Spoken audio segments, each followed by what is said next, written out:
Sir, ಈ ಧಾರವಾಡದಲ್ಲಿ ಉದ್ಯೋಗಾಕ್ಷಿಗಳು ಬಹಳಷ್ಟು ದೊಡ್ಡದಾಗಿ ಪ್ರತಿಭಟನೆ ಮಾಡಿರುವಂಥದ್ದು ಸರ್ಕಾರದ ವಿರುದ್ಧ ಮುಗಿಬಿದ್ದಿದೆ. ನೋಡಿ, ಭಾರತೀಯ ಜನತಾ ಪಾರ್ಟಿಯವರು ಅಧಿಕಾರದಲ್ಲಿದ್ದಾಗ ಅವರು ರೆಕ್ರೂಟ್ಮೆಂಟ್ ಮಾಡಲಿಲ್ಲ. ನಾವು ಇನಿಷಿಯಲಿ ಒಂದಷ್ಟು ರೆಕ್ರೂಟ್ಮೆಂಟ್ಸ್ ಎಲ್ಲ ಮಾಡಿದ್ದೇವೆ.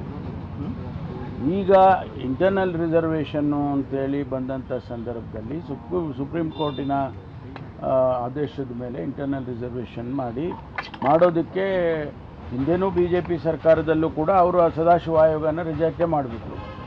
ನಾವು ಈಗ ಅದನ್ನು ಮಾಡಿ ರೆಕ್ರೂಟ್ಮೆಂಟನ್ನು ಕೂಡ ಪ್ರಾರಂಭ ಮಾಡಬೇಕು ಅನ್ನೋ ಅಷ್ಟರಲ್ಲಿ ಇನ್ನೂ ಗವರ್ನರ್ ಅವರು ಅದಕ್ಕೆ ಅಂಕಿತ ಹಾಕಿಲ್ಲ. ಅದಾದಮೇಲೆ ರೆಕ್ರೂಟ್ಮೆಂಟನ್ನು ನಾವು ಪ್ರಾರಂಭ ಮಾಡ್ತೀವಿ.